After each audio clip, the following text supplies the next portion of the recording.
ብዙ ሰዎች ከተለያዩ እንቅፋቶች ማለትም ከድህነት፣ ከመሃይምነት ማንኛውንም መነሻ ገንዘብ ወይም ሀብት ሳይኖራቸውና ካለምንም ረዳት ተነስተው እጅግ ዕውቅ ቱጃሮች ይሆናሉ። እኔም ከነዚህ አይነት ሰዎች የተለየው አልነበርኩም። እነዚህ የችግር ማዕበሎች ያናውጡኝ ነበር። ስለዚህ እነዚህን እንቅፋቶች እንዴት ልወጣቸው እንደቻልኩ ከኔ ትማራለህ። እንግዲህ የኔ ገጠመኞች የሚያረጋግጡት ማንኛውም ሰው ድል አደርጋለሁ ብሎ ከልቡ ሊሰራ ከተነሳ የሚመኘው ነገር ሁሉ እንደሚሟላለት ነው። ከዚህ በኋላ ደረጃ በደረጃ የሚገለጹትን መንገዶች በእምነት ለመጀመርና ለመሞከር ዝግጁ መሆን ብቻ ይበቃል። ይህን ቀላል ተግባር ከፈጸምክ በድጋሚ እውነት እልሃለሁ ከምታስበው በላይ ድልን ትቀናጃለህ። አሁን እንግዲህ የባለጸግነት በር ለመክፈት ዝግጁ ሁን። ተግባሩንም በዚች ሰዓት ጀምር። ከእጅ ወደ አፍ የሆነውን ኑሮን ለውጠ ባለጸጋ ለመሆን ተዘጋጅ። ሁሉን የሚያስገኝ ብቸኛ መንገድ ነውና ገንዘብ ካለ በሰማይ መንገድ አለ እንደሚባለው ለመለወጥ ዝግጁ ሁን። ለዚህም ከጽናትና ባለድል ለመሆን ካለ እምነት በቀር የምትጠየቀው ክፍያ አይኖርም። እንደተለመደው በዛሬው የመጽሐፍ ቅምሻችን እስከ መጨረሻው አብረውኝ ለሚጓዙ ከዚህ ድንቅ መጽሐፍ በግል የወሰድኳቸውን 5 ወርቃማ ቁልፍ ነጥቦችን እንደ ቦነስ የምሰጣቸው ይሆናል። እንዲሁም ይህንን መጽሐፍ በአማርኛ የምትፈልጉ ብቻ ከታች ባለው የቴሌግራም ሊንክ ልትጽፉልኝ ትችላላችሁ። ምዕራፍ 1 የአእምሮን አስደናቂ አቅም እንዴት መጠቀም እንችላለን? በአእምሮ ውስጥ ሀብትን ለማመንጨት የሚያስችል ሚስጥራዊ የማዕድን ስፍራ ታፍኖ ለመውጣት እየከጀለ ነው። ይህ አባባል የሞኝ ወይም ድፍን ያለ ሐሳብ ሊመስል ይችላል። እንደ እንቆቅልሽ ልትቆጥረው ትችላለህ። ነገር ግን አሁን ያን ስፍራ የት አካባቢ እንዳለ አመለክታለሁ። እንግዲህ በአእምሮ ውስጥ ጉብኝት እናደርግና በየትኛው ቦታ ይህ ሚስጥር እንደተቆለፈ እንመልከት። ክፍሉም ተዝቆ የማያልቅ የአልማዝ ስፍራና ምንጭ ነው። አሁን የሚያስፈልግ ሚስጥራዊ ዋሻ መክፈቻ ቁልፍ ነው። ከፍተህም ግዙፍ የሆነውን የኃይል ምንጭ ማካበት ትችላለህ። እስካሁን ችግርህን አፍኖ መልስ እንዳታገኝ ያደረገ ሁሉ በዚህ ኃይል ትፈተዋለህ። ማንኛውም ነገር በዓለም ውስጥ ያለውን ጸጋ የምትለውን ሁሉ ትጨብጣለህ። ቀላልና ፈጣን የሆነ የድል መንገድ ሲሆን ካንተ የሚጠበቀው ነገር ቢኖር ፍላጎትና መቆጣጠሩን መቻል ብቻ ነው። አሁን ጉብኝቱን እንጀምር። የሰው ልጅ አእምሮ እግዚአብሔር ከፈጠራቸው ፍጥረት ሁሉ ልቆ የፈጣሪ ጥበብ የተገለጸበት ክፍል ነው። ምናልባት በሚገባ ያልተጠቀምንበትና የተረሳ የሰው ልጅ ህልውና አስኳል ነው ማለት ይቻላል። ሳይንቲስቶች ለብዙ ዓመታት አእምሮን አጥንተው ታምራዊ የሆነ አሰራሩና ይዘቱ እጅግ አስገርሟቸው ተደንቀዋል። ነገር ግን የአእምሮ ውስጣዊ ሚስጥሩና ኃይሉ ብሎም ችሎታውን ማንም ሊደርስበት አልቻለም። ሰው እንኳን የሚጠቀመው የአእምሮ ክፍል በጣም ውስኑን ነው። ስለዚህም ሳይንቲስቶች እንኳን ቢሆኑ ለምን ስራ እንደተፈጠሩና እንደሚጠቅሙ በቅጡ ሊረዷቸው ያልቻሉ የአእምሮ ክፍሎች አሉ። ስለዚህም ተፈጥሮ ባደለችን አእምሮ ያለውን ሚስጥራዊ ኃይል ተጠቅመን በአንድ ጊዜ እንደ ጀት በድል ልንከንፍ እንደምንችል ማመን ያስፈልጋል። ለዚህም ድል የሚያበቃን ክፍል ሰብኮንሺየስ ማይንድ የምንለው ሚስጥራዊ የአእምሮ ክፍል ሲሆን የሰው ልጅ ከእንስሳ የሚለየው አስደናቂ ሚስጥር የማሰብና የማገናዘብ ችሎታ ነው። ይህ ስጦታ ባይኖር ኖሮ የመናገርና የመግባባት ችሎታው በደመነፍስ ከሚመላለሱት እንስሳት ብዙም ባለየው ነበር። ስለዚህ ከዚህ የምንገነዘበው ነገር ቢኖር ሰብኮንሺየስ ማይንድ እንዲሰራ መቀስቀስና አእምሯችን ደግሞ ተቀብሎ በተግባር እንዲያውለው ውህደትና ቅንብር መፍጠር ነው። በዚህም ከሞት በቀር ድል ከመጎናጸፍ የሚያግደን አንድም ነገር አይኖርም። ሰብኮንሺየስ ማይንድ ሰፊ መረጃዎችና አስፈላጊና አላስፈላጊ የሆኑ ሐሳቦች ለአእምሯችን እንደምንሰጠው ለኮምፒውተር እንኳን ብንሰጠው ከአቅሙ በላይ ይሆንበታል። ይህ ማለት አእምሯችን ከኮምፒውተር በላይ የመስራትና የመያዝ ችሎታ እንዳለው ያመለክታል። በተጨማሪም ሰብኮንሺየስ ማይንድ በሚያስገርም ተፈጥሯዊ ዘዴ ጠቃሚ የሆኑ መረጃዎችን በመያዝ የማያስፈልጉትን በመጣል ውስብስብ የሆነ ሥራ እየሰራ ማንኛውንም የሰውነታችን የዕለት ተዕለት ተግባራት የበላይነት ይመራል፣ ይቆጣጠራል። እንግዲህ እጅግ የሚያስደንቀው ተፈጥሮ የለገሰችን ሚስጥራዊ ጸጋ በመሆኑ በብቃት ልንጠቀምበት ይገባል። ለምሳሌ በአእምሮ ለገጠመ ችግር መፍትሄ አጥተህ እያብሰለሰልክ ስትተኛ በነጋታው መፍትሄው ወለል ብሎ ይታይ ይሆናል። ስትነሳም ሁሉ ነገር ቀሎ መፍትሄው ግልጽ ሆኖ ይታያል። በመገረም እንዴት ሊሆን ይችላል ወይም እንዴት ሊሆን ቻለ? በእንቅልፍ ልብ መፍትሄው ከየት መጣ? ተአምር ነው ያልክበት ጊዜ ሊኖር ይችላል። ነገር ግን ልንገር፣ መፍትሄው ተጨባጭ ነው። ይህ የሰብኮንሺየስ ማይንድ መልሱን ሰጥቷል። ከእንግዲህ ሚሊዮነር በአእምሮ በሚለው መመሪያ እመን። ለዚህ ሀቅ ተግባራዊነትም ተንቀሳቀስ። መጠቀም ያለብህ ዘዴዎች ግልጽና ቀላል ናቸው። በተለምዶ ትጠቀማቸዋለህ፣ ነገር ግን ብታውቃቸውና መልክ ብታስይዛቸው ሁልጊዜ እንደ መመሪያ ይሆኑልሃል። ምክንያቱም ለሰብኮንሺየስ ማይንድ ወይም ድብቁ አእምሮ የምታቀርበው ጥያቄዎች ግልጽና የማይሻማ መሆን አለበት። ይህ ሲባል በቀጥተኛ መስመር፣ ነገር ግን ጥያቄዎቹ ከባድ መሆን የለባቸውም ማለት አይደለም። እንዲመልስልህ የምትፈልገውን ጥያቄ ግልጽ መሆን አለበት ማለት ነው። ትክክለኛውና አፋጣኝ መልስ ለማግኘት ደረጃ በደረጃ ዘዴዎችን መጠቀም ያስፈልጋል። ውስብስብ በሆኑ መንገዶች መልስ ለማግኘት ከመባከን ከዚህ በታች ያሉትን በልምምድ የተገኙ ዘዴዎችን ተጠቀም። በመጀመሪያ ደረጃ ልትደርስበት የምትፈልገውን ዓላማ ግልጽ አድርገህ አስቀምጥ። ለዓላማ መሳካት ይጠቅሙኛል የምትላቸውን እርምጃዎች በተመሳሳይ መልኩ አስፍራቸው። እርምጃዎቹ በደንብ መብራራት አለባቸው። አይነ ህሊና እነዚህን ነገሮች ከቀረጽክ በኋላ በጽሑፍ አስፍራቸው። የመጀመሪያ ስለሆነ አስፈላጊ የሆኑ ሐሳቦችን ልታሰፍር ትችላለህ።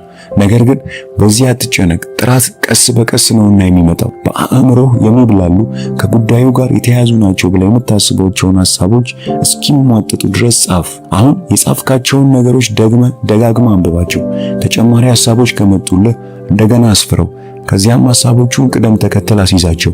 የትኛው ሐሳብ መቅደም አለበት? የትኛውስ መከተል አለበት? ቀጥሎም ሐሳቡ ለተነሳበት ዓላማ መሳካት ተቀናጅቶ መቅረብ አለበት። ይህም ከዓላማ ጋር የተዛመደ እንዲሆን ይረዳል። በመጨረሻ መደረግ ያለበት በተጻፉት እርምጃዎች የተንዛዙና የተደጋገሙ የተወሳሰቡ ግልጽ ያልሆኑ ሐሳቦችን መልመሎ በማስወገድ ግልጽና በቀላሉ ለማስተዋል የሚችሉ ተግባራዊነታቸው የማይሻሙ ሐሳቦችን እጥር ምጥን ባሉ ቃላቶች ተውበው ቢቻል በአንድ አረፍተ ነገር ማስቀመጥ ነው። ይህንን በምሳሌ እንመልከት። የትልቅ ካምፓኒ ማናጀር ለመሆን ትፈልጋለህ እንበል። እንግዲህ አሁን ካለህበት ቦታ ተነስተ እዛ የምታለመው ደረጃ ለመድረስ ከአንዱ መሰላል ወደ ሌላው መሰላል ስትሸጋገር ምን ችሎታዎች እንደሚጠበቁብህ ግልጽ አድርገህ ማስቀመጥ ያስፈልጋል። እነዚህ ደረጃዎች በጽሑፍ ሲቀመጡ በመንፈስህ ልክ እንደደረስክባቸው ሊሰማ ይገባል። ምክንያቱም እንዲህ አይነት መልካም ስሜት ሲሰማ ሰብኮንሺየስ ማይንድ በተስፋ ለተግባራዊነቱ እንደሚበረታታ ማወቅ ይኖርብሃል። በእያንዳንዱ እርምጃዎች ከአነስተኛ እስከ ከፍተኛ ደረጃ ያሉ ሐሳቦች ግልጽ አድርገህ አስቀምጥ። ደጋግመህ የሚያስፈልግህን ዘዴ ሁሉ ጻፍ። ከዚያም በመንፈስህ በዚያ ደረጃ አድገህ ከተቀመጥክ በኋላ የሚያመጣልህን ክብርና ሀብት አስቀድመህ ለመደሰት አስብ። እንግዲህ ሰብኮንሺየስ ማይንድ ለተግባር ለማነሳሳት ቆርጠ ተነስተሃል ማለት ነው። ለድል ከተነሱ አፍረው አይመለሱ እንደሚባለው ማለት ነው። አጀማመርህ በተስፋ መሆን አለበት። አንድ ነገር ላስታውስ፣ ሚሊዮነሮች ስለ ሚሊዮን ያወራሉ። ስለዚህ ሁልጊዜ ዓላማ ከፍተኛ ድል ለመቀናጀት የታለመ ይሁን። አለበለዚያ በአእምሮ የተቀረጸ ጽልመታዊ ተጽዕኖ አሁንም አልለቀቀም ወይም የሰብኮንሺየስ ተፈጥሯዊ አልማዝ ሚስጥር አላወቅም ማለት ነው። ምዕራፍ 2 አጋጣሚዎችን እንዴት ማሰስና መጨበጥ ይቻላል። መጽሔቶች ወይም ጋዜጦችን በምታነብበት ጊዜ ትኩረትህን የሚስበው አምድ የቱ ነው? ርዕሰ አንቀጽ፣ የዓለም ዜናዎች፣ የሀገር ውስጥ ዜናዎች፣ የንግድ ማስታወቂያዎች፣ ጨረታዎች፣ ስነ ጥበብ፣ የስፖርት አምድ የትኛው ነው? ወይስ ትኩረት ሳሰጠው ርዕሰ ወሬ ብቻውን ገረፍ በማድረግ ነው የምታነበው? በሌላ በኩል የወቅቱ የመንግስት የፖለቲካን ቅሌት ማንበብ ደስ ይልሃልን? እንግዲህ በተለምዶ እንደሚደረገው ሁሉን ርዕሰ ወሬዎች ገረፍ አድርገው በመለየት ለራስ ያስፈልገኛል የምትለውን ክፍል በማንበብ ተወረውር ይሆናል፣ ወይም ሌላ ሰው እንዲያነበው ትሰጠው ይሆናል። አዎ ብዙ ሰዎች ይህንኑ ባህሪ ነው የሚያንጸባርቁት። ለኔ ጋዜጦች ወይም መጽሔቶች ያለምንም ወጪ በጥቂት ሳንቲሞች ከደላላ ወጪ ገላግለው ድንቅ የሆነ አጋጣሚዎችን ተጠቃሚ እንደሆን አድርገውኛል። ማንኛውንም መጽሔት ወይም ጋዜጣ ስታይን ከውስጡ ጠቃሚ ትርፍ የሚያስገኙ ቀዳዳዎች ወይም ወርቃማ ዕድሎችን ላሳይ ይችላለሁ። ዋናው ማሽተት መቻሉ ላይ ነው። የአበው ተረት እንዲህ ይል ነበር፣ አንብብ፣ አስምር፣ ተማር፣ ከዚያም አኝከው ዋጠው። እኔ ግን ጥቂት ቀየር አድርጌ እንዲህ ብየዋለሁ፣ አንብብ፣ አስምር፣ ተማር፣ እናም አትርፍ። ምንም አይነት ፍላጎት ይኖር፣ ለምንም አይነት ዓላማ መሳካት የምትገሰግሱን በማንኛውም ሁኔታ ለጥቅም የሚያነሳሳ ቀዳዳ የሌለበት ቦታ የለም። እንዲያውም ሰብኮንሺየስ ማይንድ በልምድ ሲዳብር ትርፍ የሚያስገኙ አጋጣሚዎች ወይም ቀዳዳዎች የማሽተት ችሎታ እየዳበረ ይሄዳል። ከምታየው ነገር ሁሉ ትርፍ ለማግኘት በከፍተኛ ፍጥነት ቀን ተቀን መጠቀምን ትማራለህ። ደግመ ጋዜጣን አንብብ፣ የዜና አምድን ተመልከት። በየቀኑ የተከሰቱ የተለያዩ ሀገር የፖለቲካ የኢኮኖሚ ለውጦችን ይዳስሳል። አለመረጋጋት ሊጠቀስ ይችላል። በዚያ ወቅት ሁሉም ሰው የሚያስበው በቃ እቺ ሀገር ተስፋ የላትም፣ ጋዜጦች ሆኑ ሚዲያው የሚያወራው ተስፋ የሚያስቆርጥ ጉዳይ ነው ይላል። ነገር ግን በጊዜና ሁኔታዎች መለዋወጥ ወርቃማ የሆኑ አጋጣሚዎች ሊፈጠሩ ይችላሉ። ብዙ ጋዜጦች ወይም ሚዲያዎች የተለያዩ የሥራ ፈላጊ ማስታወቂያዎችን ያወጣሉ። ምዕራፍ 3 ትርፍ ጊዜያችንን እንዴት በትርፋማነት መጠቀም እንችላለን? በአንድ የቴሌቪዥን ፕሮግራም ከአንድ የእንቅልፍ በሽታ ካለበት ሰው ጋር የተደረገ ቃለ መጠይቅ ተከታትዬ ነበር። ሰውየው የተለመደ የእንቅልፍ ሰዓቱ ከ15 እስከ 45 ደቂቃዎች በቀን ሲሆን አስተያየቱ ግን እንዲህ ነበር: እኔ በጣም እድለኛ ነኝ፣ ምክንያቱም ከሰዎች 3 እጥፍ በላይ ወርቃማ የሆኑ ትርፍ የሥራ ሰዓቶች ስለመኖር ነበር ያለው። በእርግጥ የሚገርም ነው። ይህ ሰው አለመተኛቱ ወይም እንቅልፍ ማጣቱን እንደ በሽታ ቆጥሮ በመጨነቅ ከሰው የተለየውና ዋጋ የሌለኝ ፍጡር ነኝ አላለም። ነገር ግን ባለመተኛቱ ከሰው ሁሉ ለየት ያለ ጥቅም እንዳገኘ ነው የሚሰማው። ለዚህ ያበቃው ቅን አመለካከቱ ወይም አዎንታዊ አስተሳሰቡ ነው። ብዙ ሰዎች ከ8 ሰዓት በላይ በእንቅልፍ ያሳልፋሉ። ይህ ሰው ግን ከ24 ሰዓት ውስጥ 23 ሰዓቱን እንዲጠቀም ተደርጎ የተፈጠረ የተለየ ጸጋ እንዳለው አድርጎ ተቀብሎታል። ለማንኛውም ሰው ከ8 የሥራ ሰዓቶች ሌላ ብዙ ትርፍ ሰዓታት አሉት። እኛም ከነዚህ የሥራ ሰዓቶች ውጭ ብዙ ትርፍ ጊዜያቶች የማንጠቀምባቸው እንዳሉ የታወቀ ነው። ታዲያ እነዚህን ትርፍ ሰዓቶች በምን እንደምናሳልፋቸው ተገንዝበን እናውቃለን? ለምሳሌ እኔ ይህንን መጽሐፍ ለመጻፍ የቻልኩት ትርፍ ጊዜን በመጠቀም ነው። በእርግጥ ከሁሉ በላይ ይህንን መጽሐፍ ስጽፍ የላቀ ደስታና መንፈሳዊ እርካታን የሚያስገኝና በተጨማሪም የሚስብ ሆኖ አግኝቼዋለሁ። ስለዚህም በየቀኑ ባለችኝ የ1 እና የ2 ሰዓት ትርፍ ጊዜ ቅዳሜና እሁድን ጨምሮ እጽፍ ነበር። በእውነት እርካታው የሚገኘው መጽሐፉን ስጽፍ ለአንድ ዓላማ መሳካት በመሆኑ ነው። ይህም ለሌላ ሰው ያለኝን ዕውቀት በማካፈል ሲሆን በትርፍ ጊዜ ተጠቅሜ የማገኘው የማይናቅ ጠቃሚ ትርፍ ገንዘብ የሚያስገኝልኝ በመሆኑ ነው። ትርፍ ጊዜን በመጠቀም በመቻል የሚገኙ ብዙ ጥቅሞች አሉ። አንድም በዚህ ጊዜ የምታገኘው ገንዘብ በደንብ ከያዝክ ሙሉ ጊዜና ዕውቀትን የምትጠቀምበት ቋሚ ሥራ እንድታገኝ ሊረዳ ይችላል። ሌላው አንዳንድ የቤት ወጪዎችን ሊሸፍንልህ ይችላል።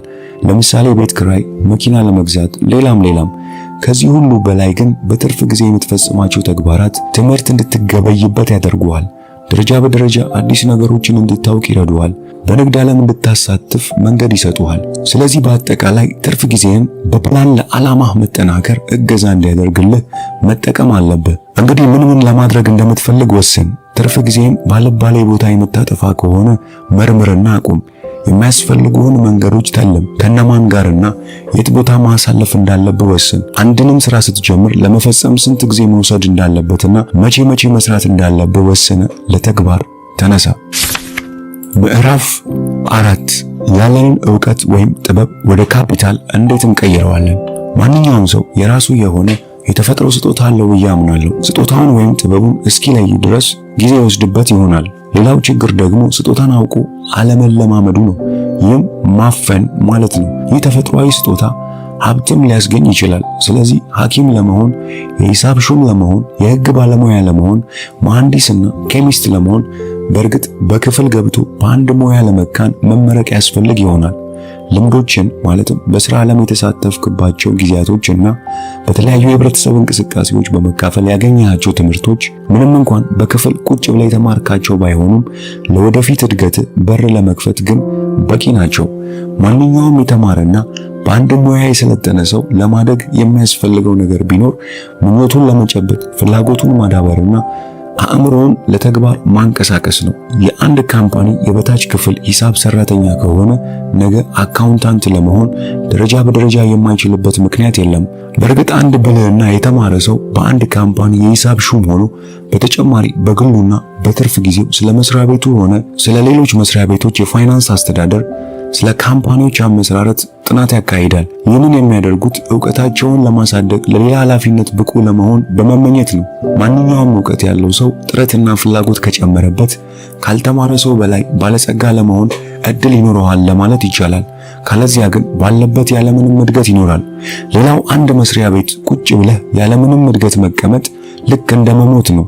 ስለዚህ ራስህን ከውጭ ዓለም ጋርና ከህብረተሰቡ ፍላጎት በተለይም ባለጸጋ ከሆኑና መዋለ ንዋይ ለማፍሰስ ከሚፈልጉ ሰዎች ጋር ራስን ለማዛመድ ብልሁን። በአጠቃላይ የእድገትና ቱጃር የመሆን ሚስጥሩ አስቀድሞ እንደተገለጸው ዓላማህን በትክክል ማስቀመጥና ለተግባራዊነት አእምሮን ማዘዝ ላይ ነው። ምዕራፍ 5 ያለ ካፒታል ወይም ገንዘብ ማትረፍ እንዴት ይቻላል? ያለ ገንዘብ ማትረፍ የምትችልባቸው መንገዶች አሉ። አንዱ ደላላ ወይም ብሮከር ሆኖ መስራት ነው። ለምሳሌ አንድ ዕቃውን ለመሸጥ የሚፈልግ ሰው ብታገኝ አንተ ገዢ ፈልገ በቀጥታ እንዲገዛ በማግባባት ኮሚሽን ወይም የድካምን ዋጋ ማግኘት ትችላለህ። ጠለቅ ባለ መልኩ ደግሞ በብዛት በመጋዘኖች ዕቃዎችን በማሸግ የሚያተርፉ ነጋዴዎችን በመተዋወቅ ብሎም ጥሩ ግንኙነት መፍጠር። በአንጻሩም ከነዚህ ነጋዴዎች ገዝተው በችርቻሮ የሚሸጡ አናሳ ነጋዴዎች በደንብ ማጥናትና ቢቻል ስማቸውንና ስልካቸውን አድራሻቸውን ማወቅ። ስራ ቢኖርም ባይኖርም በየጊዜው መጠየቅ። አስቀድመ የጅምላ ነጋዴዎችን ስለምታውቅ እነዚህ ነጋዴዎች በብዛት ገንዘብ ስለሚያንቀሳቀሱ በብድር መሸጥ የተለመደ አሰራራቸው ነው። ስለዚህ በተወሰነ ጊዜ ገደብ የሚከፈል የዕቃ ሽያጭ እንዲያደርጉ በማግባባት ገዢዎችን ተጠቃሚ እንዲሆኑ ማድረግ ትችላለህ። ይህ ስራ ከዋናው ከተማ ወጣ ብለው ካሉት የክፍለ ሀገር ነጋዴዎች ጋር ተስማምቶ መስራት ይቻላል። ከጊዜ በኋላ ከነጋዴዎች ጋር ከተግባባ፣ ታማኝነትን ካስመሰከርክ በቅናሽ ዋጋ በብድር አንተም ተጠቃሚ እንድትሆን ሊረዱ ፈቃደኛ ይሆናሉ። በእርግጥ እስክታድግና የራስህን ድርጅት እስክታቋቁም መጠነኛ ቅናሽ ሊያደርጉልህ ከሚችሉ ድርጅቶች ጋር ጠበቅ ያለ ግንኙነትን መቀጠል ይኖርብሃል። በየጊዜው የሚደረግልህ መጠነኛ ቅናሽ በአመቱ መጨረሻ ከፍተኛ ገቢ ሆኖ ሊገኝ ይችላል። ለምሳሌ አንድ ዕቃ $1000 ትገዛና የንብረቱ ባለቤት በብድር መልክ ይሰጥሃል እንበል። ስምምነታችሁ በ14 ቀን ገንዘቡን ከከፈልክ አንድ ሁለተኛ ቅናሽ እንደሚያደርግልህና ሌላም ዕቃ መልሶ በብድር እንድትወስድ እንደሚፈቅድልህ ትስማማላችሁ። እንግዲህ የምታንቀሳቅስበት ገንዘብ 1000 ፓውንድ ከሆነ በየ14 ቀኑ ይህንን ገንዘብ ስትመልስ የ2.25 ከመቶ ወይም አንድ ሁለተኛ ቅናሽ ሲደረግልህ በአመት ሲሰላ 32 በመቶ አካባቢ በየአመቱ ቅናሽ ይኖርሃል ማለት ነው። ይህ ቅናሽ ልታገኘው ከምታስበው ትርፍ ሌላ መሆኑ ተገንዘብ። ስለዚህ ቀላል ገቢ አይደለም፣ ሞክረው። በዚህ መጽሐፍ ቅምሻ እስከ መጨረሻው አብረውኝ ስለነበሩ ከልብ አመሰግናለሁ። በቪዲዮ መጀመሪያ ቃል በገባሁት መሰረት ከዚህ አስደናቂው መጽሐፍ በግል የወሰድኳቸውን ወርቃማ ነጥቦችን እነሆ። የሰው ልጅ አንጎል በሚገባ መጠንና ጥንቃቄ ጤንነቱ ሲጠበቅ የሚሰጠውን የውጤት መጠን በሚያጠኑት ጊዜ ተመራማሪዎች ያስገረማቸውና ያስደነገጣቸው ነገር ቢኖር አንጎል ራሱ ባሉት የአእምሮ ክፍሎች መነሳሳት የሚያገኘው አስገራሚ ውጤት ልቆ መገኘቱ ነው። የድል ምስጢር ያለው በሰማይ አይደለም። አይናችንን ለምን ከዚሁ አጠገባችን ካለው መሬት አናሳርፍም? በቀላሉ ለመግለጽ እኔ ያደረግኩት ይህንኑ ነው፣ ግን በጭራሽ ማንም ይህን አስቦት አያውቅም። ቀላል ነገር ነውና የመግቢያና የመውጫ ሰዓት ማወቅ ድሮም አሁንም ጠቃሚነቱ የማይጠያይቅ ነው። የዛሬ ዕድል ወይም አጋጣሚ ተመልከትና ጨብጥ። ነገር ግን በጠለቀች ፀሐይ ለመሞቅ አትሞክር፣ ትላንት ዛሬ አይደለምና። ክስተቶች ቋሚ አድርገህ አትውሰድ። የዛሬ የመጽሐፍ ቅምሻችን የሚመስል ነበር። መጽሐፉን በአማርኛ የምትፈልጉ ብቻ ከታች ባለው የቴሌግራም ሊንክ ጻፉልኝ። ለዚህ ድንቅ ቤተሰብ አዲስ የሆናችሁ ይህንን ቻናል ሰብስክራይብ በማድረግ እንድትቀላቀሉ ጋብዛችኋለሁ። ሁሌ እንደምለው አዲስን ነገር መስማትና መናገር እንልመድ።